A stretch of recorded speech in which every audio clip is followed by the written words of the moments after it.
거대한 고리를 가진 행성, 토성. 토성은 태양계의 6번째 행성으로 태양계 내 행성 중 2번째로 큰 크기를 가지고 있습니다. 지구와 비교하면 약 95배 정도로 무거우며 부피는 지구의 764배로 거대한 고리를 가진 행성으로 유명한 토성에 대해서 알아보겠습니다.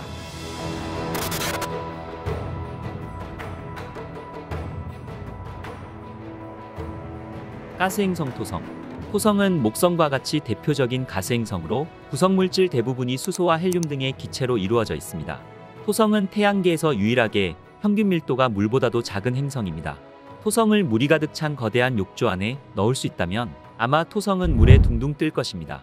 또한 토성에는 단단한 표면이 없습니다. 만약 토성의 표면을 걷는다면 몸이 가라앉으면서 고온과 압력에 시달릴 것입니다. 토성의 자전 주기는 10시간 33분으로 매우 빠른 자전 속도를 가지고 있습니다.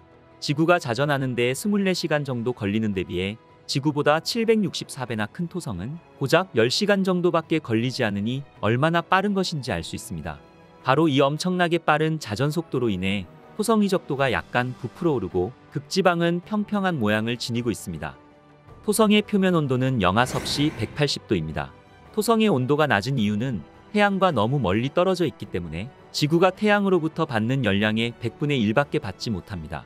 이 추위 때문에 토성에서는 암모니아는 물론 메탄 등이 얼어서 고체 형태로 존재하며 이러한 현상으로 인해 토성 상공 1000km 아래는 수증기와 암모니아 구름이 공존하고 있습니다.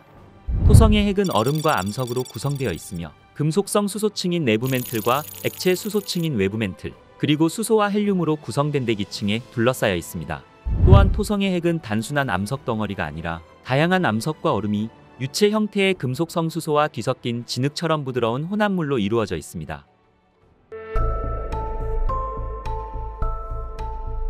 태양계에서 가장 무겁고 선명한 토성의 고리입니다. 토성의 고리는 토성의 적도면에 자리 잡고 있으며 토성을 공전하고 있습니다. 토성의 고리는 수마이크로미터에서 수미터에 이르는 아주 작은 입자들로 무수히 많이 구성되어 있습니다. 고리 입자는 거의 얼음으로 구성되어 있고 소량의 구성 성분은 암석 물질입니다. 토성의 여러 고리층은 비교적 서로 가깝지만 층 간에는 간격도 있습니다. 이 중 가장 넓은 간격은 카시니 간극이며 그 폭은 4700km에 달합니다. 토성의 아이콘이기도 한 토성의 고리는 어떻게 생겨났을까요? 토성의 고리는 1억 년에서 2억 년 전쯤 토성의 궤도를 돌던 얼음 위성 중 하나가 토성의 중력에 의해 부서지면서 형성되었습니다. 과거 과학자들은 토성의 고리가 40억 년 이상 전에 형성된 것으로 추정해왔으나 보이저 1호와 보이저 2호 그리고 카시니호가 보내온 관측 데이터는 고리의 질량이 무겁지 않았고 물얼음 상태가 비교적 깨끗하였습니다. 토성 고리의 구성물질과 성분의 생성연대가 훨씬 짧다는 것이 밝혀진 것이죠. 토성은 크게 7개의 고리를 가지고 있습니다. 7개의 고리는 발견된 순서대로 알파벳 순으로 명명되었습니다. 이 중 가장 주요한 고리는 A와 B, C고리입니다. 여기에는 밀도가 더 높고 크기도 큰 입자들이 존재합니다. D, E, G 고리는 비교적 희미하고 입자 크기도 작기 때문에 먼지고리라고도 합니다. 가장 바깥쪽에 있는 F링은 매우 조밀한 부분도 있지만 작은 입자도 많아 분류하기가 다소 어렵습니다. 토성의 고리는 수천 개의 좁은 고리로 구성되어 있으므로 정확한 수는 알 수 없습니다. 토성의 고리 너비는 지구의 약 4.5배 정도 되지만 두께는 약 10m에서 1km 밖에 되지 않습니다. 이러한 토성의 고리는 계절과 시간에 따라 고리의 색깔이 달라집니다. 토성의 고리가 밝은 색을 띠는 이유는 고리의 입자가 상대적으로 거대하며 물, 얼음과 같은 반사물질로 만들어져 햇빛을 효과적으로 후방산란시키기 때문입니다. 또한 과학자들은 고리의 나이가 비교적 젊기 때문에 아직 먼지가 쌓이지 않았기 때문이라고 추측하고 있습니다. 토성도 목성처럼 내부 운동이 활발합니다. 그 예로 목성엔 대적반이 있다면 토성엔 대백반이 있는데 지름은 수천 킬로미터, 최대 풍속은 시속 1700에서 1800km로 막강한 위력을 보여줍니다.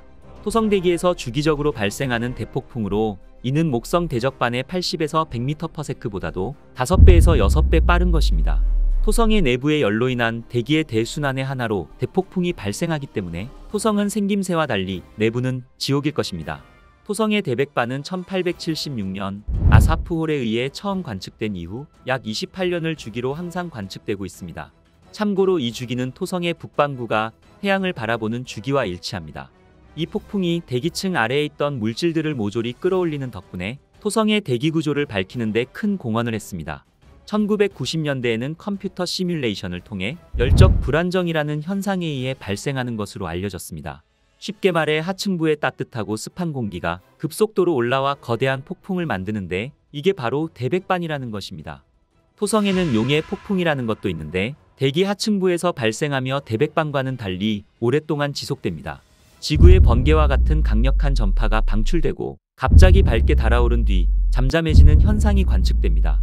2004년에는 이 폭풍이 세계의 소형 폭풍들을 근처에 형성하기도 했는데 곧 다른 거대 폭풍에 흡수되었다고 합니다. 즉 이 폭풍이 대기 하층부의 에너지를 상층부로 전달하는 매개체일 수도 있다는 의미인 것이죠. 토성의 가장 독특한 특징 중 하나는 토성의 북극에 있는 육각형 모양의 거대 폭풍입니다. 카시니 탐사선이 약 61만 킬로미터 상공에서 촬영한 사진입니다. 폭풍의 지름은 1만 2천 킬로미터로 이 구름은 토성의 2만 5천 킬로미터 상공에 형성되었으며 지구의 허리케인처럼 수증기로 구성된 소용돌이로 알려져 왔습니다. 생성 방식이 허리케인과 비슷하다고 합니다. 그 중심에는 구름이 없거나 매우 적고 상층의 구름은 밀도가 매우 높을 것으로 추정되며 동시에 중심부의 회전 속도는 지구의 허리케인의 약 4배 속도인 시속 530km에 이릅니다. 토성의 위성. 토성의 위성은 총 83개로 목성만큼이나 많은 위성을 가지고 있습니다. 토성은 2019년 20개의 위성이 무더기로 발견되면서 태양계에서 목성 다음으로 두 번째로 많은 위성 보유 행성이 되었습니다. 토성의 위성 중 대표적인 위성인 타이탄과 엔셀라두스, 그리고 고리 주변을 함께 공전하며 고리에 간극을 주는 위성 프로메테우스까지 얼음과 바위 덩어리로 이루어진 아름답고 신비로운 토성의 위성들을 함께 보러 가시죠. 양치기 위성이라 불리는 프로메테우스. 프로메테우스는 토성 궤도를 돌며 토성의 F 고리에 아름다운 물결을 남깁니다. 지름이 102km에 불과한 프로메테우스는 14.7시간 동안 토성 궤도를 돌며 행성의 고리에 간극을 주는 위성입니다. 토성의 고리는 작은 먼지 입자로 이루어져 있는데 이러한 먼지들이 흩어지지 않고 모여있는 이유 중에 하나는 양치기 위성이라고 불리는 작은 천체들이 먼지 입자의 위치와 에너지를 조절해주기 때문입니다. 다시 말해 고리의 안쪽과 바깥쪽에서 고리와 같이 공전하며 고리를 구성하는 물질이 흩어지지 않게 하는 위성인 것입니다. 영화 스타워즈 속 제국군의 우주요새인 데스스타와 닮은 죽음의 별 미마스. 토성의 위성 중 하나인 미마스는 영국의 천문학자 윌리엄 허셜에 의해 발견되었습니다. 1789년 9월 17일 윌리엄 허셜은 그의 천문대에서 망원경으로 밤하늘을 관찰하던 중 토성 근처에서 희미한 빛의 점을 발견하였습니다. 윌리엄 허셜은 처음에 이 천체가 별이라고 생각했지만 며칠 밤에 걸쳐 천체를 계속 관찰한 결과 이 천체가 규칙적인 타원형 궤도를 그리며 토성 주위를 도는 것을 발견하였습니다. 허셜은 그리스 신화에서 이름을 따서 달의 이름을 미마스라고 지었습니다. 미마스라는 이름은 토성의 위성들의 이름을 신과 관련된 신화적 인물들의 이름을 따서 지어졌습니다. 미마스는 제우스가 이끄는 거인족과 올림피아 신들 사이의 신화적인 전투에서 그의 역할로 알려져 있습니다. 신화에 따르면 거인들은 신들에게 반란을 일으켰고 하늘에 도달하기 위해 산을 쌓음으로써 신들을 전복시키려고 했습니다. 하지만 신들은 반격했고 제우스는 마침내 거인들을 물리치고 올림포스의 통치를 보존하면서 미마스를 벼락으로 쓰러뜨렸습니다.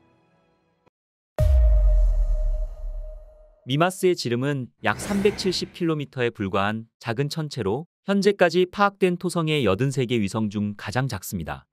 또한 미마스는 흥미롭고 독특한 회전 패턴을 가지고 있습니다. 미마스의 동기회전은 토성의 중력의 영향을 받습니다. 미마스에 대한 토성의 강력한 중력은 조성력을 유발하며 이는 미마스를 끌어당기는 토성의 중력과 미마스 자신의 중력 사이에 전쟁의 줄다리기 효과를 초래합니다. 시간이 지남에 따라 이러한 조성력은 미마스가 항상 토성을 향하게 하고 미마스의 같은 얼굴만 항상 토성을 향하게 하는 조성력을 갖게 합니다. 미마스는 약 22시간 37분 만에 하나의 궤도를 완성하면서 토성 주위를 공전합니다. 미마스는 토성의 중심으로부터 약 18만 5,520km의 평균 거리에서 토성을 돌고 있습니다. 미마스는 이심률이 낮은 원형 궤도를 가지고 있는데 이는 미마스의 궤도가 상대적으로 완벽한 원에 가깝다는 것을 의미합니다. 과학자들에 따르면 미마스는 대기를 가지고 있지 않습니다. 또한 미마스는 얇은 외기권을 가지고 있어 날씨나 기후 과정을 가지고 있지 않습니다. 열을 유지할 수 있는 대기의 부족으로 인해 미마스는 극도로 차가운 온도를 가지고 있습니다. 미마스의 희박한 대기와 극도로 추운 온도, 액체 물의 부족 등 생명체에게는 가혹한 환경을 만듭니다. 미마스는 주로 물 얼음으로 구성되어 있으며 작은 양의 바위와 얼음들로 구성되어 있습니다. 미마스의 내부 구조는 암석핵과 두꺼운 멘틀, 얇은 지각층으로 구분되어집니다. 규산염 광물로 구성된 작은 암석핵은 상대적으로 작으며 미마스의 전체 질량에서 차지하는 비중은 크지 않습니다. 미마스의 두꺼운 멘틀은 녹은 얼음 또는 고체 얼음층이 있을 수 있으며 암모니아 또는 메탄과 같은 다른 휘발성 얼음과 혼합된 물 얼음으로 구성되어 있습니다. 주목할 만한 점은 미마스가 중력이 낮은 작은 위성이라는 점입니다. 이는 지구나 화성과 같은 큰 천체처럼 내부 가열이나 분화 과정을 크게 겪지 않는다는 것을 의미합니다. 하지만 토성의 근접성과 토성의 고리 및 다른 위성들과의 중력적 상호작용은 미마스의 내부 구조와 지질 활동에 영향을 미치는 조석 가열을 일으킵니다. 미마스의 표면은 수많은 충돌 크레이터와 계곡, 그리고 능선으로 뒤덮여 있는 얼음 지형으로 덮여 있습니다. 미마스의 표면은 주로 적은 양의 암석과 함께 물 얼음으로 구성되어 있습니다. 미마스의 극도로 추운 온도와 대기의 부족은 수십억 년 동안 미마스의 표면 특징을 보존하게 했습니다. 미마스의 가장 눈에 띄는 특징 중 하나는 지름이 약 130km인 미마스의 3분의 1 크기의 거대한 허셜 크레이터입니다. 마치 거대한 눈동자처럼 생긴 이 크레이터는 오래전 천체와의 충돌에 의해 생긴 것으로 보여집니다. 허셜 분화구는 미마스 중심 근처에 위치하고 있으며 큰 봉우리와 계단식 벽, 주변 지형보다 몇 킬로미터 위에 솟아있는 충격 테두리를 가지고 있습니다. 허셜 분화구를 만든 충격은 미마스를 거의 산산조각 낼 정도로 강력한 것으로 보여집니다. 허셜 분화구는 달 표면의 대부분을 차지하고 있으며 이러한 특징은 달이 독특한 모습을 가지게 하여 스타워즈의 데스스타라는 별명을 안겨주었습니다. 허셜 분화구 외에도 미마스에는 표면을 가로지르는 계곡과 능선뿐만 아니라 다양한 크기의 충돌 분화구가 많이 있습니다. 이러한 특징들은 미마스가 수십억 년 동안 혜성과 소행성 그리고 다른 물체들의 폭격을 받아왔다는 것을 나타내는 것이죠. 또한 미마스의 지하 수십 킬로미터에는 거대한 바다가 존재할 가능성이 있다는 연구 결과도 나왔습니다. 미국 사우스웨스트 연구소 지구 물리학자 알리사 로든 박사가 이끄는 연구팀은 카시니오의 미마스 관측 자료를 토대로 미마스의 내부에 바다가 존재할 가능성을 제시하는 논문을 국제학술지 이카로스에 발표했습니다. 연구팀은 미마스 자전을 관측한 카시니오의 관측 결과로 달의 진동을 핵심 근거로 제시했습니다. 미마스의 미묘한 흔들림으로 인해 극축을 중심으로 6km 정도 앞뒤로 움직였는데 이러한 진동은 내부의 바다를 유지할 수 있는 지질학적 활성체에서 나타나는 현상을 뜻한다는 것이죠. 미마스의 얼음 및 지하바다의 존재는 생명체의 서식 가능성을 높이는 엄청난 발견이었습니다. 2004년부터 2017년까지 토성을 공전한 나사의 카시니 탐사선은 미마스를 근접 비행하면서 달의 표면과 구성 그리고 지질학에 대한 상세한 이미지와 데이터를 제공하였습니다. 카시니의 근접 비행을 통해 거대한 허셜 크레이터도 발견하게 되었죠. 카시니 외에도 미마스를 근접 비행한 우주선들이 있었습니다. 바로 나사의 보이저 1호와 보이저 2호입니다. 1980년과 1981년 각각 토성과 토성의 위성들을 근접 비행한 보이저 1호와 2호는 미마스의 초기 근접 이미지를 제공하였고 달의 표면과 지질에 대한 중요한 데이터도 우리에게 보내왔습니다. 미마스를 연구하기 위해 특별히 보내진 전용 탐사선이나 착륙선은 없지만 여러 우주선이 미마스를 통과하는 동안 수집한 데이터는 이 작은 달의 특성 및 지질학에 관한 연구의 가장 큰 업적이었습니다. 앞으로 이루어질 토성과 토성의 위성에 대한 지속적인 탐사는 미마스를 더 자세히 연구하여 이 흥미로운 위성에 대한 더 많은 미스터리를 풀 수 있을 것입니다. 토성고리의 물질을 이동시켜 카시니 간극을 만드는 양치기 위성 미마스, 토성과 그 위성들에 대한 이야기는 계속될 것입니다. 우리와 같은 생명체가 살고 있는 곳은 지구뿐일까요? 광활한 우주에는 또 다른 생명체가 살고 있는 것은 아닐까요? 오늘은 우주의 생명체에 대한 궁금증을 안고 우주의 발견을 시작해 보려고 합니다. 아득히 먼 우주 공간에서 반짝이고 있는 작은 달. 지름이 약 500km 정도의 작은 위성이지만 생명체 존재 가능성을 품은 지하바다가 있는 곳. 차가운 얼음으로 이루어진 토성의 작은 달. 엔셀라두스입니다. 엔셀라두스는 1789년 윌리엄 허셜에 의해 발견되었습니다. 허셜은 1787년과 1788년 다양한 관측을 통해 토성의 다른 위성들을 발견하였고 이후 1789년 8월 28일 엔셀라두스를 처음으로 관측하였습니다. 그는 이 달을 토성의 8번째 위성이라고 명명하였습니다. 그러나 토성의 8번째 위성이라는 명칭은 이후 발견된 여러 개의 다른 위성들과 함께 사용되었습니다. 이후 위성들의 명칭에 혼란이 생기기 시작했고 위성의 명확한 식별을 위해서는 추가적인 이름이 필요했습니다. 1847년 영국의 천문학자이자 윌리엄 허셜의 아들인 존 허셜은 명칭이 정해지지 않은 7번째와 8번째 위성에 새로운 이름을 붙일 것을 제안하였습니다. 그 결과 1848년 존 허셜이 제안한 이름인 엔셀라두스가 유럽에서 널리 사용되게 되었습니다.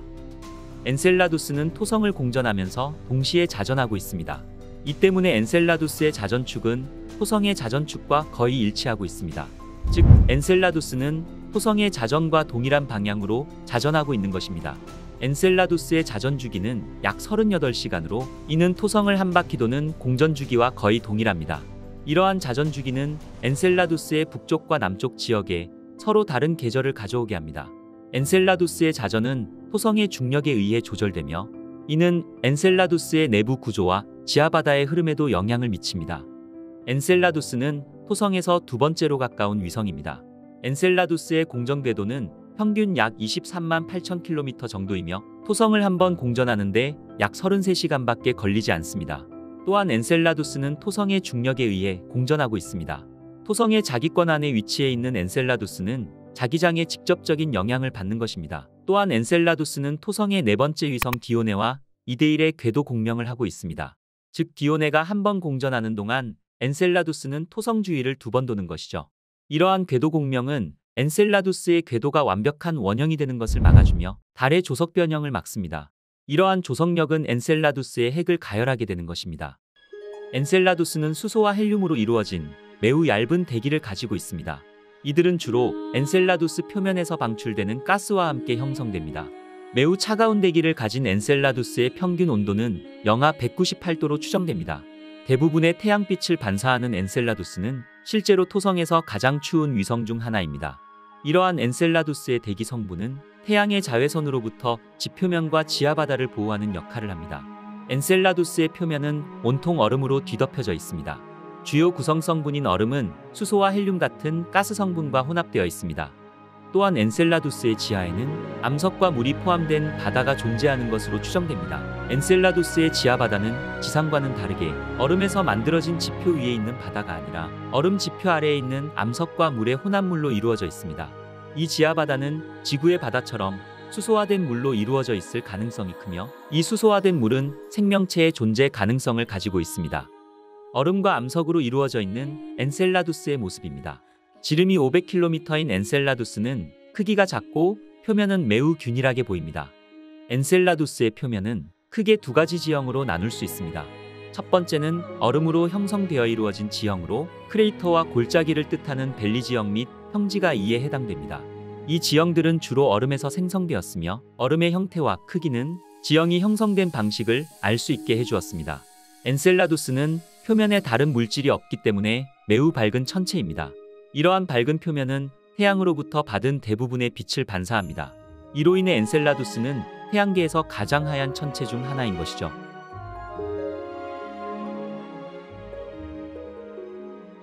두 번째는 지하바다에서 발생하는 지형입니다. 이러한 지형은 지하바다에서 열과 화학 작용이 발생함에 따라 형성되며 생명체가 존재할 수 있는 환경입니다. 또한 엔셀라두스에는 다른 토성의 위성들과는 다르게 상대적으로 젊은 지형들이 많이 있습니다. 이는 토성의 중력으로 인해 조석의 힘이 작용하여 엔셀라두스 표면이 재구성되는 과정을 겪기 때문입니다. 이러한 현상으로 인해 지하바다에서 발생하는 가스와 입자들이 표면으로 방출되는 것입니다. 과학자들은 엔셀라두스의 남극 아래에 거대 바다가 있을 것으로 추정하고 있습니다. 그 첫 번째 증거는 2005년 카시니 탐사선이 관측한 거대 물기둥이었습니다. 지각의 균열에서 얼음 입자들이 분출되는 이러한 현상은 극저온 화산 활동으로 보여지며 이는 우주로 초당 약 250kg의 물을 지속적으로 뿜어냅니다. 이렇게 분출되는 대부분의 수증기 입자들은 엔셀라두스의 약한 중력을 벗어나 토성의 이고리를 형성합니다. 카시니오는 물기둥을 통과하며 엔셀라두스에서 배출되는 물질들을 분석하였습니다. 대부분은 물로 이루어져 있었으며 아미노산과 이산화탄소, 질소 및 메탄도 발견되었습니다. 카시니오에 의해 발견된 메탄은 지구에서는 생명체가 내뿜어서 생기는 물질입니다. 엔셀라두스의 바닷속에서 생명체가 서식할 가능성이 확인된 것이죠. 또한 함께 발견된 아미노산은 생명의 6대 필수 원소이기도 합니다. 이렇게 엔셀라두스의 지하바다에는 생명체 존재에 대한 풍부한 증거들이 있는 것입니다. 카시니오는 엔셀라두스의 남극에서 굉장히 특이한 무늬를 발견했습니다.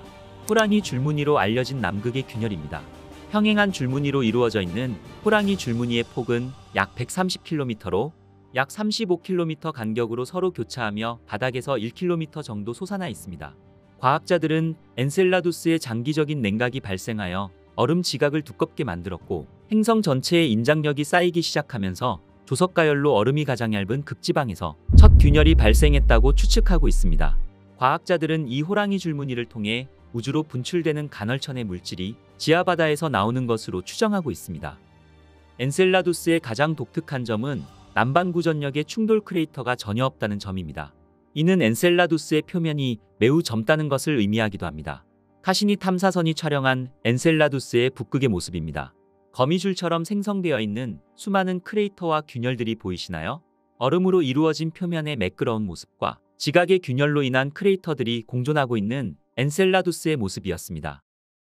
카시니 하이언스5는 1997년에 발사되어 2004년 7월에 토성 궤도에 도달했습니다. 이후 토성의 위성들을 탐사하면서 엔셀라두스의 표면과 대기, 지하바다의 다양한 과학적 정보를 수집하였습니다. 카시니 하이언스5는 엔셀라두스 표면의 독특한 구조들과 여러 특징들을 밝혔으며 지하바다의 존재와 내부 구조에 대한 증거도 발견하였습니다. 이러한 관측 결과는 지구 밖 생명체의 존재 가능성을 제시하였으며 우주 탐사 기술 발전에 많은 기여를 하였습니다. 또한 지구의 지질학과 생물학 분야에도 매우 중요한 정보를 제공하였습니다. 안타깝게도 카시니오 이후 더 이상의 엔셀라두스의 탐사는 이루어지지 못했습니다. 현재까지는 주시 프로젝트와 같은 후속 탐사들이 계획되고 있습니다. 이 신비로운 달에는 또 어떤 비밀이 숨어 있을까요? 이후 이루어질 우주 탐사를 통해 달의 비밀을 풀어나가길 기대해 보겠습니다. 멀지 않은 미래에 우리는 외계 생명체의 존재를 확인하게 될지도 모르겠습니다. 토성의 위성들 중 가장 밝은 천체이며 생명체가 존재할지도 모르는 얼음 세계. 지금까지 신비로운 비밀을 간직한 엔셀라두스였습니다. 수많은 크레이터와 크고 작은 상처들로 가득한 토성의 달, 테티스입니다. 테티스는 1684년 3월 21일 프랑스 천문학자 조반니 도메니코 카시니에 의해 발견되었습니다. 카시니는 테티스를 토성 근처의 작고 희미한 빛의 점으로 관찰하였고 처음에는 그것이 작은 별이라고 믿었습니다. 하지만 그는 이 별이 며칠 밤 동안 고정된 별들과 상호작용하며 움직이는 것을 관찰하였고 이후 그가 발견한 물체가 실제로 토성 궤도에 있는 달이라는 것을 확인했습니다. 테티스는 그리스 신화 우라노스와 가이아의 딸이며 티탄족 여신 중 하나로 바다를 관장하는 여신입니다. 테티스는 흥미로운 궤도를 가지고 있습니다. 바로 자전주기와 공전주기가 같은 동기회전을 하고 있는데요. 이러한 동기회전은 테티스의 한 면이 항상 토성을 향하게 하는 반면 다른 면은 영원한 어둠 속에 있게 합니다. 테티스의 동기회전은 우리 태양계의 위성들 사이에서 흔한 현상이며 이는 그들의 모행성에 의해 작용하는 조석력 때문에 발생합니다. 이러한 조석력은 중력 상호작용을 일으켜 달이 조석 잠금을 일으킵니다. 시간이 지남에 따라 달의 자전 속도를 늦추게 하며 한쪽 면은 항상 행성을 향하게 하는 것이죠. 이러한 동기회전은 테티스 표면에 독특한 특징을 가지게 합니다. 테티스의 한쪽 면은 충돌구가 많으며 다른 쪽은 분화구가 적고 어두운 지형을 가지게 됩니다. 테티스는 타원형 궤도를 그리며 토성 주위를 공전합니다. 토성 주위를 한 바퀴 도는 데 걸리는 시간은 약 45시간입니다. 테티스와 토성 사이의 평균 거리는 약 29만 4,700km이며 이 거리는 토성의 궤도를 따라 이동하면서 변화합니다. 또한 테티스의 궤도는 토성의 적도에 대해 약 1.12도 기울어져 있습니다. 이는 테티스의 궤도가 토성의 적도에 상대적으로 기울어져 있어서 시간이 지남에 따라 토성에서 볼 때 위치가 약간의 변화가 생깁니다. 테티스는 토성의 다른 위성들과 마찬가지로 다른 위성들과 토성 자체와도 다양한 중력적 상호작용을 받습니다. 테티스는 대기를 가지고 있지 않습니다. 대기가 거의 없는 테티스는 상대적으로 작은 크기와 낮은 중력 때문인데 이는 가스를 유지하고 대기를 만들기에는 충분하지 않습니다. 하지만 태양계 바깥쪽의 다른 많은 위성들처럼 테티스는 극도로 얇은 외기권을 가지고 있습니다. 테티스는 높은 반사율을 가지고 있습니다. 이는 엔셀라두스의 남극 분출공에서 뿜어져 나오는 작은 얼음 조각들이 토성의 이 고리를 형성하는데 토성의 이 고리에서 방출된 물질들이 테티스 표면으로 흡수되어 테티스 또한 높은 반사율을 가지게 된 것이죠. 높은 반사율과 열을 가둘 수 있는 대기를 가지고 있지 않기 때문에 테티스의 평균 온도는 영하 187도에서 영하 120 사이로 매우 춥습니다. 표면 온도는 주로 태양으로부터의 거리와 태양이 받는 햇빛의 양에 의해 결정됩니다. 테티스가 토성을 공전할 때 태양으로부터 거리는 타원 궤도로 인해 변하며 그 결과 표면의 온도 변화가 발생합니다. 테티스의 지름은 1066km로 중심 핵과 멘틀, 지각층으로 구성되어 있습니다. 중심 핵은 규산염과 철과 같은 밀도가 높은 물질로 구성되어 있으며 지름이 100km 미만으로 비교적 작은 것으로 추정됩니다. 중심핵을 둘러싸고 있는 테티스의 멘틀은 단단한 형태의 물얼음으로 구성되어 있습니다. 멘틀의 두께는 수백 킬로미터로 추정되며 물얼음과 암모니아, 메탄과 같은 다른 얼음의 혼합물로 구성되어 있습니다. 가장 바깥층인 지각은 수십 킬로미터로 상대적으로 얇으며 주로 고체 형태의 물얼음으로 구성되어 있습니다. 흥미로운 표면을 가진 테티스. 테티스는 수십억 년 동안 유성체 충돌의 결과인 다양한 크기와 모양의 충돌 크레이터로 덮여 있습니다. 멍자국처럼 보이는 동그란 거대 크레이터가 보이시나요? 천체와의 충돌로 생긴 이 크레이터는 테티스에서 가장 큰 것으로 알려진 충돌 분화구로 지름이 약 450km의 오디세우스입니다. 테티스의 지름이 1071km인 것과 비교하면 얼마나 큰 충돌 분화구인지 알 수 있습니다. 카시니 탐사선의 카메라로 촬영된 이타카 카스마의 모습입니다. 달의 표면을 가로질러 수백 킬로미터에 걸쳐 뻗어 있는 대계곡입니다. 달의 북쪽에서 시작하여 남쪽까지 표면을 가로지르고 있는 이러한 균열은 총 길이 2000km로 테티스의 4분의 3에 이르는 엄청난 규모입니다. 이러한 대엽곡의 지각 활동은 표면 아래 바다를 통해 생겨난 것으로 추측하고 있습니다.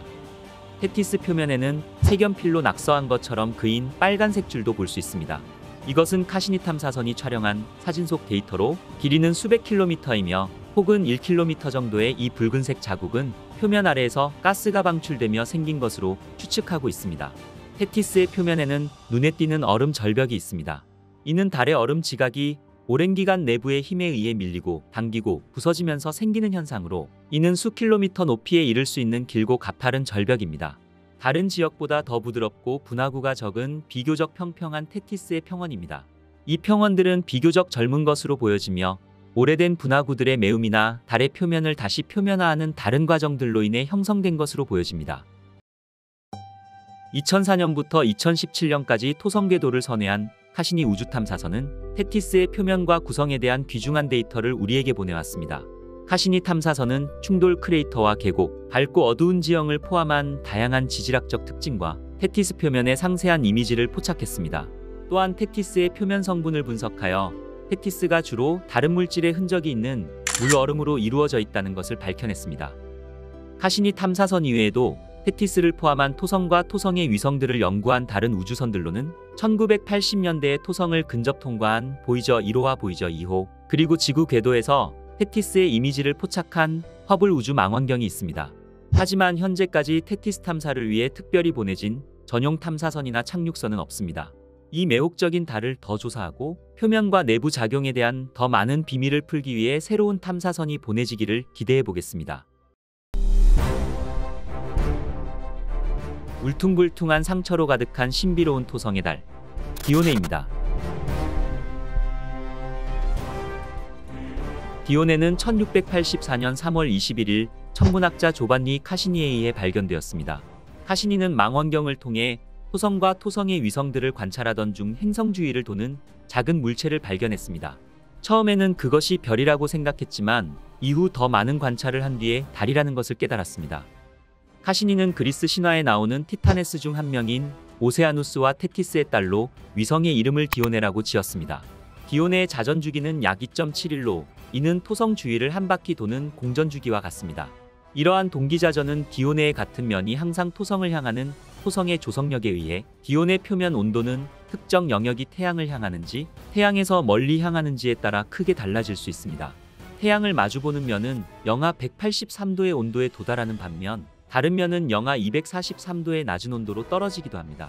디오네는 토성으로부터 평균 37만 7,400km에 위치하며 행성 주위를 한 바퀴 도는 데는 약 2.7일이 걸립니다.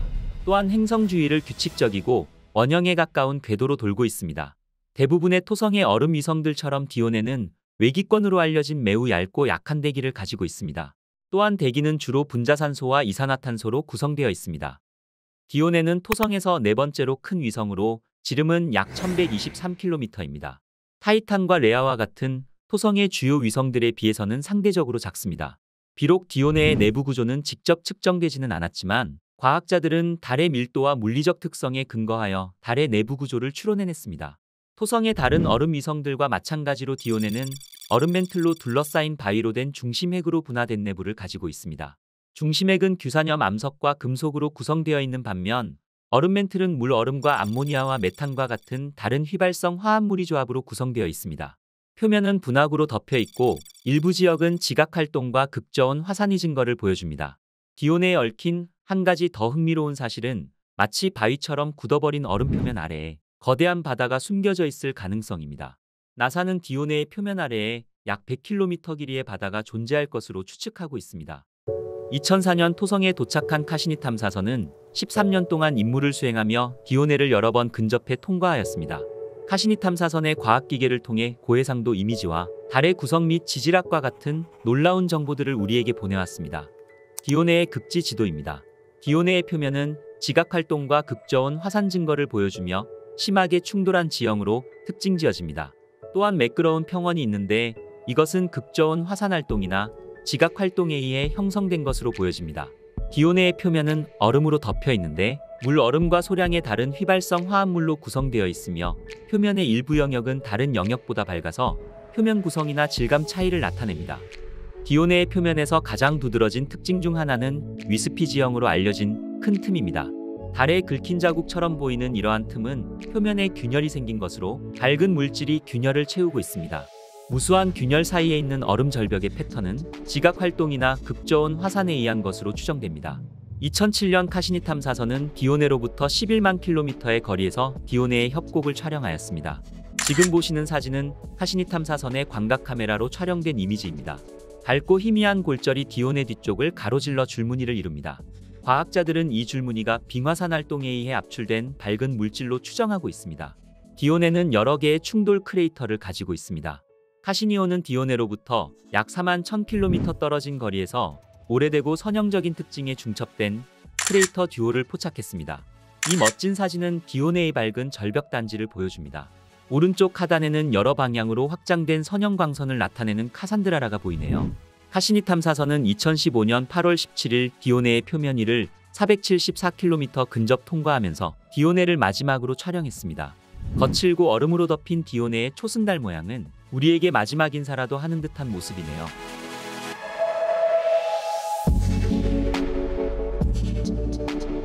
이 머나먼 지구에서 이런 절묘한 사진을 볼 수 있다니 우리는 정말 운이 좋은 건지도 모르겠네요. 두꺼운 대기와 독특한 지질 구조를 가진 흥미롭고 수수께끼 같은 토성의 가장 큰 위성, 타이탄입니다. 타이탄은 1655년 3월 25일 네덜란드 천문학자 크리스티안 하유연스에 의해 발견되었습니다. 그가 직접 디자인한 망원경을 통해 밤하늘을 관찰하던 하유연스는 처음에는 별이라고 생각되는 토성 근처의 작은 물체를 발견했습니다. 하지만 며칠 밤 동안 관찰하면서 작은 물체들이 배경 별들에 상대적으로 움직이고 있다는 것을 알게 되었고, 그것은 토성 주위를 돌고 있는 달이라는 사실을 깨닫게 되었습니다. 하위언스는 그 위성을 토성의 달이라고 이름 지었지만 이후 그리스 신화의 강력한 거인들의 이름을 따서 타이탄으로 알려졌습니다. 타이탄은 수세기 동안 미스터리로 남아 있었습니다. 이는 타이탄의 두꺼운 대기로 인해 달의 연구가 어려웠기 때문입니다. 1980년 보이저 1호가 토성 옆을 지나갈 때 과학자들은 처음으로 타이탄을 가까이서 볼 수 있었습니다. 또한 2004년 토성에 도착한 카시니 탐사선은 표면에서 액체 상태의 호수와 바다를 발견하였으며 타이탄을 훨씬 더 자세히 관측하였습니다. 태양계에서 가장 매혹적인 위성, 타이탄에 대해 자세히 알아보시죠. 토성에서 가장 큰 위성이며 태양계에서 두 번째로 큰 위성, 타이탄입니다. 타이탄은 수성의 크기와 비슷하지만 훨씬 더 작은 질량을 가지고 있습니다. 지름은 약 5150km이며 지구의 달보다 약 50% 정도 크고 화성 크기의 약 80% 정도입니다. 타이탄의 질량은 지구의 약 45분의 1 정도로 목성의 위성인 가니메데 다음으로 태양계에서 두 번째로 큰 위성입니다. 타이탄의 자전 주기는 약 16일로 토성을 한 바퀴 도는 공전 주기와 같습니다. 이것은 조석 고정으로 인해 타이탄의 한쪽 면만 항상 토성을 향하고 있다는 것을 의미합니다. 타이탄의 가장 흥미로운 특징은 지구의 자전과 비슷한 축의 기울기입니다. 이 기울기는 달의 자전 속도가 느리며 1년이 길기 때문에 지구와 마찬가지로 계절이 있다는 것을 의미합니다. 이러한 타이탄의 계절 변화는 타이탄의 많은 지질학적 특징에 영향을 주고 있습니다. 앞에 말했듯이 타이탄의 공전 주기는 약 16일입니다. 타이탄의 공전이 눈에 띄는 이유는 완벽한 원형이 아닌 약간의 타원형이기 때문입니다. 이는 타이탄과 토성의 거리가 궤도에 따라 다르다는 것을 의미하며 이러한 거리의 변화는 시간이 지남에 따라 변하는 중력을 경험하게 합니다. 바로 타이탄의 표면에서 조수가 발생하게 하는 것이죠. 타이탄의 공전은 달의 내부와 토성의 중력과의 상호작용에 많은 영향을 주는 것입니다. 타이탄은 지구보다 4배 이상 두꺼운 질소가 풍부한 높은 밀도의 대기를 가지고 있습니다. 두꺼운 대기와 낮은 중력이 결합되어 우리 태양계 어디에서도 발견되지 않는 독특한 환경을 가지고 있는 것이죠. 태양계에서 유일하게 두꺼운 대기를 가진 매우 독특한 위성 타이탄은 약 98.4%의 질소와 소량의 메탄 및 기타 탄화수소로 구성되어 있습니다. 이 탄화수소들은 햇빛이 대기 상층부의 메탄 분자를 분해할 때 생성됩니다. 대기가 너무 두꺼워서 지구보다 50% 더 큰 압력을 지표면에서 생성합니다. 타이탄의 대기는 메탄과 에탄으로 구성된 구름을 포함하고 있습니다. 이 구름들은 비를 생성하는데 지구에서와 같은 비가 아닌 에탄과 액체 메탄으로 이루어진 비입니다. 이 비는 타이탄의 지표면의 수로와 호수를 생성하며 지구를 제외한 태양계에서 가장 안정적인 액체 상태를 가진 유일한 천체로 만듭니다. 또한 타이탄의 대기는 상당한 양의 유기분자를 포함하고 있습니다. 특히 메탄, 에탄과 같은 탄화수소를 포함하고 있기 때문에 오렌지색으로 보입니다. 이 유기분자들은 햇빛과 대기에 존재하는 질소와 메탄의 상호작용에 의해 생성됩니다. 햇빛이 타이탄 대기에 도달하면 질소와 메탄 분자를 분해하고 더 복잡한 유기분자로 재결합하는데 이 분자들은 결국 표면에 정착하여 오렌지색의 두꺼운 연무층을 만드는 것입니다. 이 연무는 유해한 방사선으로부터 타이탄이 표면을 보호하는 역할을 합니다. 타이탄은 약한 중력에도 불구하고 대기를 유지할 수 있게 해주는 독특한 요소들을 가지고 있습니다. 대기는 주로 질소로 구성되어 있는데 질소는 수소와 헬륨과 같은 다른 가스에 비해 상대적으로 무거운 분자입니다. 이는 질소 분자가 타이탄의 대기를 더 안정적으로 만들어 대기의 가스 분자들이 우주로 탈출할 가능성이 적다는 것을 의미하는 것이죠. 타이탄의 대기는 지속적인 광화학 과정에 의해 지속적으로 보충됩니다. 이러한 타이탄의 표면 온도는 평균 영하 섭씨 179도로 매우 춥습니다. 이는 타이탄이 태양으로부터 꽤 먼 거리에 있으며 열을 가두고 열이 우주로 탈출하는 것을 막는 두꺼운 대기를 가지고 있기 때문입니다. 타이탄의 구성 물질을 살펴보면 타이탄의 모습이 왜 이렇게 신비로운지 알 수 있습니다. 타이탄은 암석으로 된 핵과 고압의 얼음층, 그리고 유기화합물과 질소가 풍부한 가스층으로 구성되어 있습니다. 타이탄의 중심에는 규산염 광물과 금속으로 이루어진 것으로 보이는 바위투성이의 핵이 있습니다. 중심핵의 지름은 약 2500km이며 타이탄 전체 반지름의 약 절반을 차지하고 있습니다. 바위 중심부를 둘러싸고 있는 것은 대부분 얼음으로 구성되어 있지만 메탄과 암모니아와 같은 다른 휘발성 물질도 포함되어 있는 고압의 얼음층입니다. 이 층은 약 3400km 두께로 추정되며 엄청난 압력을 받고 있어서 지표 근처의 높은 온도에도 불구하고 얼음을 고체 상태로 유지합니다. 타이탄의 가장 바깥층은 대부분 질소가 풍부한 가스와 메탄과 에탄을 포함한 유기화합물로 구성되어 있습니다. 타이탄의 가장 바깥층은 표면이 수백 킬로미터에 이르는 두꺼운 대기를 형성합니다. 이는 여러 층의 아지랑이로 나뉘어지며 아래층은 점점 더 불투명해지며 위층은 더욱더 투명합니다. 또한 타이탄의 극지방에는 마치 허리케인처럼 보이는 극소용돌이가 있습니다. 카시니오가 발견한 이 거대한 폭풍은 지름이 8000km의 크기로 추정됩니다. 과학자들은 타이탄의 대기가 행성의 자전보다 더 빠르게 회전하며 생기는 것으로 추정하고 있습니다. 노란색과 녹색의 제트 기류와 함께 이루어져 있는 붉은색의 태풍의 눈은 무섭기까지 하네요. 과학자들은 타이탄의 생명체 존재 가능성도 제기했습니다. 복잡한 유기분자를 포함하는 밀도 높은 대기, 액체 탄화수소로 이루어진 호수, 그리고 타이탄에 계절이 존재한다는 점이 생명체 존재의 근거였습니다. 일부 과학자들은 이러한 조건들이 원시적인 메탄 기반의 생명체 발전에 도움이 될 수 있다고 발표했습니다. 타이탄의 대기에서 수소가 발견되고 그것이 표면에서 사라진다는 것은 타이탄의 어떤 식의 형태로든 생명체가 존재한다는 뜻인 거죠. 카시니 탐사선은 토성을 120여 차례 선회하며 타이탄의 대기와 표면을 조사했습니다. 카시니호 탐사를 통해 나사가 공개한 최초의 타이탄 지도입니다. 지도를 보니 타이탄의 표면 모습이 궁금하지 않으신가요? 타이탄의 실제 모습을 보러 가시죠. 카시니호는 남극 근처에서 호수를 관측했습니다. 온타리오라쿠스라 이름 지어진 이 호수의 넓이는 15,000제곱킬로미터이며 깊이는 40cm에서 3m 사이로 추정되는 얕은 호수로 가장 깊은 곳은 7m가 조금 넘을 것으로 보여집니다. 사진 오른쪽에는 파도에 침식된 매끄러운 해안선도 보입니다. 서쪽에는 타이탄의 강과 삼각주가 있다는 첫 번째 증거를 볼 수 있었습니다. 즉, 액체 탄화수소가 더 높은 평원을 따라 호수로 흘러 삼각주의 퇴적물을 남기는 것이죠. 카시니호는 또 다른 호수, 징포라쿠스도 발견하였습니다. 카시니 탐사선이 타이탄의 옆을 지나갈 때 햇빛이 거울처럼 징포라쿠스 표면에 반사되어 관측되었습니다. 추가 관찰을 통해 카시니호는 타이탄에서 액체가 움직인다는 것도 알 수 있었습니다. 타이탄에서 발견된 두 번째로 큰 호수는 라이제이어 메어입니다. 이 호수는 타이탄의 북극 지역에서 발견되었으며 12만 6,000제곱킬로미터로 엄청난 크기의 호수입니다. 이 호수의 평균 깊이는 온트리오라쿠스보다 훨씬 깊은 50m이며 일부는 200m 이상의 깊이를 가지고 있습니다. 많은 강이 호수로 흘러드는 것을 볼 수 있으며 이 주변 지역에는 큰 섬이 있습니다.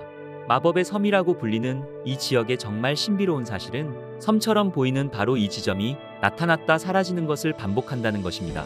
이는 액체 메탄의 움직임으로 인한 현상으로 보여지며 또는 바닥층이 이동하거나 봄 동안 따뜻해짐에 따라 호수에 떠오르는 얼음으로 인해 생기는 현상으로 추정하고 있습니다.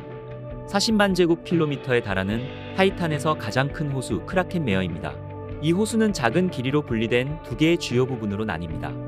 이는 크라켄의 목구멍이라고 불리는 지역을 기준으로 나뉘는데 이 지역은 조수간만의 차가 약 1m로 추정되며 강한 해류와 소용돌이가 있는 것으로 보여집니다.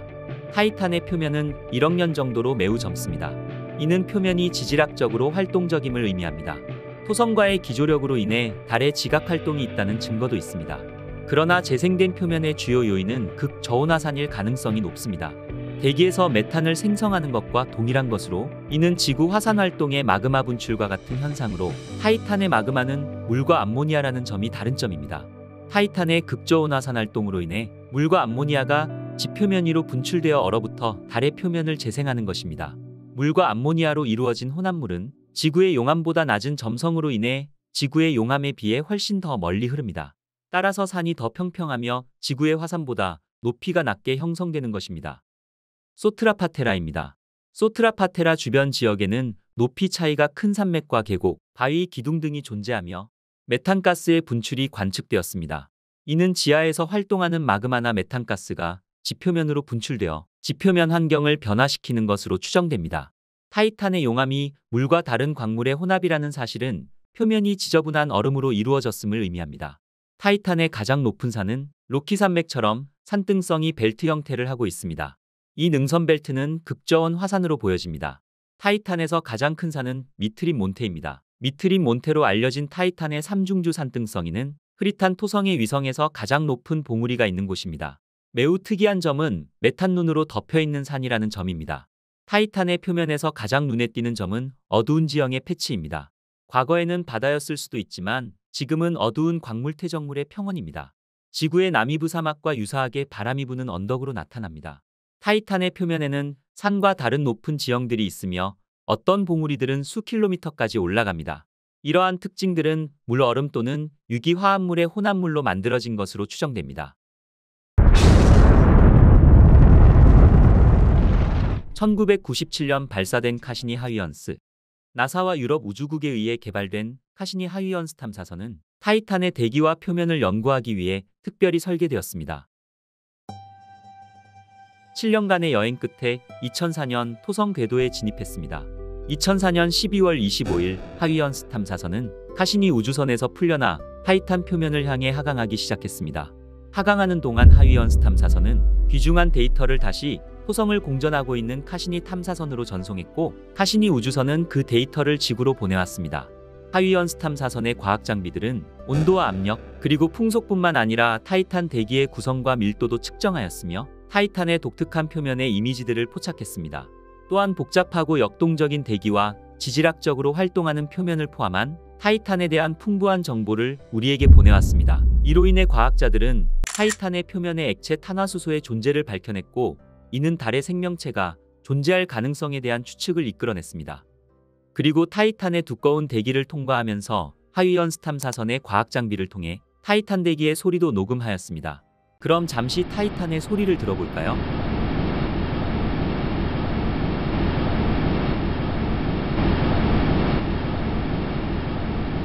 수십억 마일 떨어진 타이탄의 구름 속에서 녹음된 바람소리는 타이탄의 날씨와 기후 변화를 이해하기 위한 모델을 구축하는 데 사용할 수 있습니다. 그리고 제임스 웹 우주망원경. 2022년 11월 제임스 웹 우주망원경은 타이탄의 새로운 이미지를 우리에게 전송해왔습니다. 크라켄 마레 부분은 메탄으로 이루어진 바다이며 벨레 부분은 어두운 세계 모래 언덕으로 구성되어 있고 아디리 부분은 높은 반사율인 알베도를 보여주고 있습니다. 위 연구를 이끈 코너 닉슨 박사와 연구팀은 북반구의 밝은 점이 큰 구름이라는 점을 밝혀냈고 두 번째 구름도 존재함을 알아냈습니다. 특히 이 구름은 태양 빛에 의해서 표면이 따뜻해지는 늦여름 동안 북반구 중부에서 쉽게 형성된 것으로 보여지고 있습니다. 이는 타이탄의 계절과 날씨 패턴을 확인시켜주는 결과로 타이탄의 대기 환경과 생명체의 존재 가능성에 대한 중요한 발견이었습니다.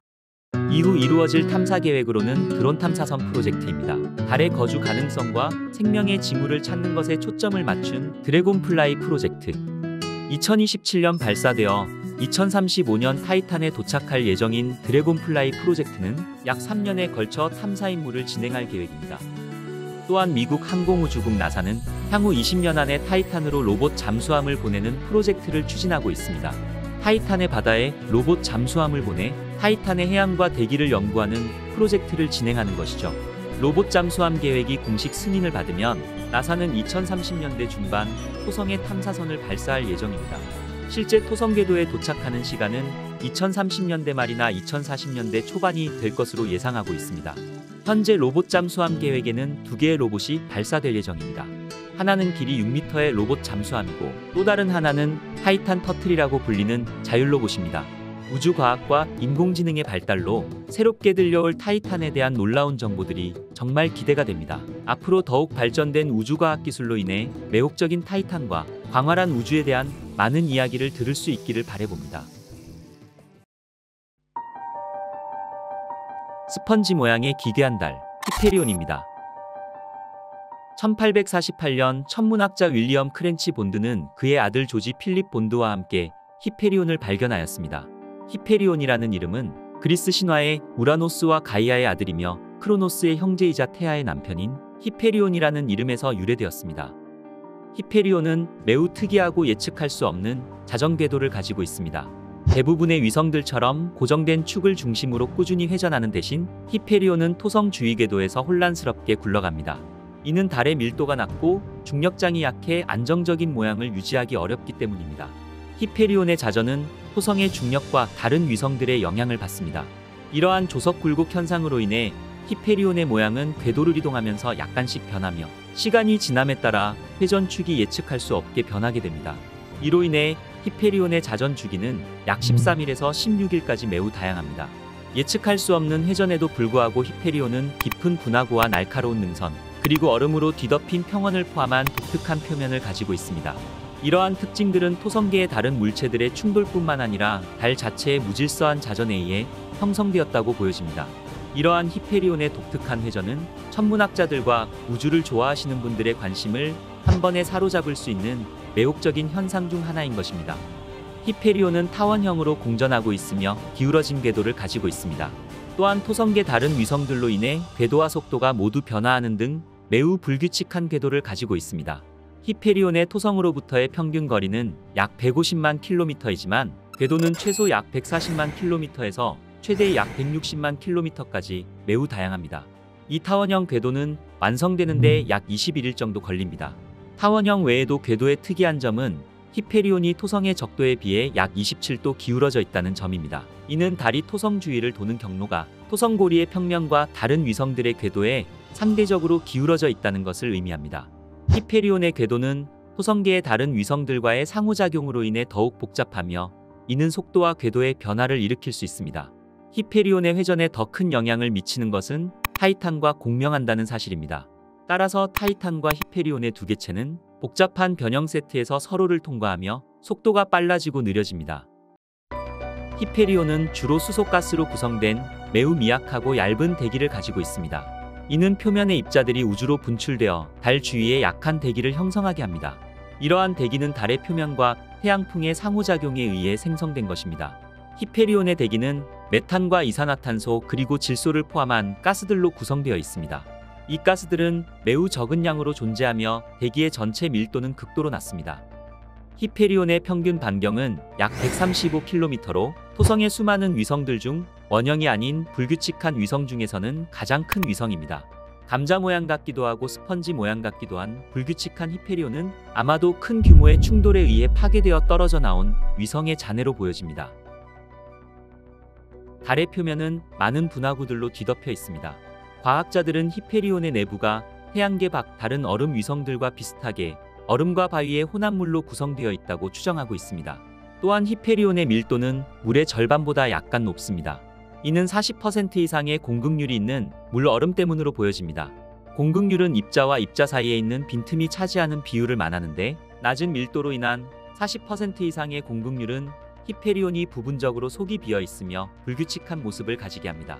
달의 무질서한 자전과 표면의 충돌로 인한 히페리온의 다공성은 달 내부의 상당 부분을 빈 공간으로 만들며 서로 연결된 작은 물질 주머니로 구성되게 합니다. 히페리온에 뿌려진 유기물들의 모습이 보이시나요?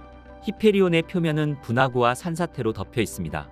또한 얼음 표면 위에 뿌려진 유기먼지의 얇은 층은 일부 크레이터 바닥에 집중되어 불그스름한 어두운 퇴적물을 형성합니다.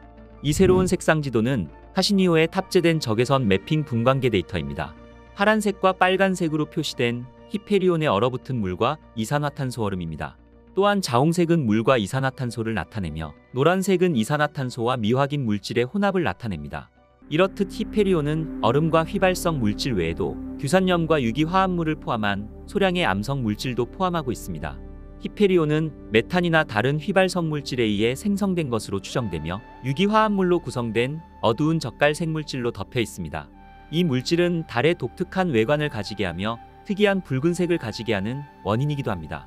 다공성 물질층으로 덮여있는 히페리온의 표면에는 매우 불규칙한 모양의 크레이터들이 있습니다. 히페리온의 깊은 분화구는 스펀지나 말벌둥지처럼 기이하게 구멍이 뚫린 모양으로 나타납니다. 이 크레이터들의 크기는 직경 수미터에서 수킬로미터에 이르며 대부분의 분화구들은 어두운 물질로 덮여있는 가파른 벽과 평평한 바닥의 독특한 모습을 가지고 있습니다. 분화구와 어두운 물질 외에도 히페리온의 표면은 여러 개의 큰 분지와 능선과 계곡으로 이루어져 있습니다. 이러한 특징들은 지각활동과 무질서한 자전에 의한 것으로 보여집니다. 2005년 9월 카시니오는 히페리온에 흩어져 있는 기묘한 크레이터들을 관측했습니다. 카시니 탐사선은 중앙의 거대한 충돌 지형의 가파른 측면이 홈이 파인 모양을 하고 있는 것을 관측했습니다. 카시니오는 히페리온 상공 18,000km 고도에서 몇 개의 작은 분화구가 포함된 멜이라는 이름의 큰 분화구를 관측했습니다. 이 거대한 분화구 가장자리에는 수많은 얼음노두가 있으며 바닥은 산사태 잔해와 어두운 물질로 가득 차 있습니다. 분화구의 벽은 울퉁불퉁한 가장자리 주변보다 경사진 측면이 눈에 띄게 더 부드럽습니다. 카시니오는 영겁의 충격으로 만들어진 풍경들을 가로질러 어두운 바닥의 분화구를 고해상도 이미지로 보여주었습니다. 히페리온의 특이한 분화구의 모습입니다. 5개의 선명한 이미지로 구성되어 있는 이 사진은 2005년 9월 26일 카시니오가 히페리온을 근접 비행하는 동안 찍은 사진입니다. 1981년 보이저 2호가 촬영한 모습과 2005년 카시니오가 촬영한 히페리온의 모습입니다. 히페리온의 과거와 현재의 모습을 이렇게 한 번에 보니 지금까지 발전해온 우주기술에 감사한 마음이 듭니다. 카시니오는 히페리온을 여러 번 관측하면서 달의 매우 특이한 모습들을 포착했습니다. 많은 크레이터들이 생성된 표면, 다공성 텍스처, 유기화합물로 이루어진 독특한 젓갈색, 불규칙한 감자 모양의 달, 그리고 휘발성 물질로 구성되어진 모습들이었습니다. 카시니오는 히페리온과 토성계에 대한 풍부한 자료를 우리에게 제공하였고, 과학자들이 이 매혹적인 위성을 연구하는 데 엄청난 도움을 주었습니다. 토성을 탐사한 최초의 우주선은 1973년에 발사된 나사의 파이오니어 11호였습니다. 이 우주선은 토성의 저해상도 이미지를 촬영하고 얇은 F 고리를 발견했습니다. 1977년에 나사는 보이저 1호와 보이저 2호 탐사선을 추가로 발사하여 토성과 그 위성 및 고리에 대한 귀중한 데이터와 수천 장의 고해상도 이미지를 얻었습니다. 카시니오 1997년 발사된 카시니오는 토성을 방문한 네 번째 탐사선이며 토성 궤도에 진입한 첫 번째 우주 탐사선입니다. 이 탐사 임무에는 나사의 카시니 우주 탐사선과 ESA의 하유연스 착륙선이 포함되어 있는데, 이는 인간이 만든 최초의 물체가 타이탄 표면에 도달하고 태양계 외부에 착륙하는 것이었습니다. 게다가 카시니오는 최초로 외계 바다를 탐사했습니다. 카시니오는 인류가 보낸 탐사선으로는 처음 토성 둘레를 공전한 케이스였기 때문에 지구에서는 관측하지 못했던 부분들까지 관측할 수 있어 토성 뒷면에 숨어있는 위성 8개를 새롭게 발견하기까지 하였습니다. 카시니오가 보내온 토성의 모습입니다. 밝은 고리의 모습이 정말 아름답기까지 하네요. 20년 탐사 동안 많은 업적을 남긴 카시니오는 2017년에 토성과 한몸이 되어 상하하는 것으로 그 임무를 마쳤습니다. 카시니오 선체에 묻어있을 수도 있는 지구 미생물이나 플루토늄 방사선 물질 등으로 생명체가 있을지도 모를 타이탄과 엔셀라두스를 오염시킬 확률도 있어서 산화시키는 방법을 선택했다고 합니다. 카시니오는 마지막까지 탐사선의 역할을 다한 것입니다. 2027년에는 또 다른 토성 탐사 미션이 시작될 것입니다. 바로 나사의 드래곤 플라이 미션입니다. 드래곤 플라이 미션은 드론과 비슷한 탐사선이 파견돼 생명체의 흔적을 찾는 것입니다. 8개의 날개를 가지고 있는 드래곤 플라이 탐사선은 목표물 사이를 날아다닐 수 있어 기대를 한몸에 받고 있는데요. 나사의 발표에 따르면 드래곤 플라이는 2026년 발사 예정이며 2034년까지 타이탄에 도착해 이를 탐사하고 거주 가능성이 있는지를 조사할 것입니다. 토성의 영어식 이름은 세턴으로 그리스 태초의 신 중 하나인 크로노스에서 유래되었습니다. 크로노스는 아버지 우라노스를 몰아내고 왕에 올랐지만 결국 자신도 아들인 제우스에게 밀려나는 신세가 됐죠. 행성 이름 또한 목성을 제우스, 목성 뒤에 있는 토성을 제우스의 아버지인 크로노스를 뜻한다고 합니다. 저는 또 재밌는 우주 이야기를 가지고 찾아뵙겠습니다. 구독과 좋아요는 저에게 큰 힘이 된답니다. 끝까지 시청해주셔서 감사합니다.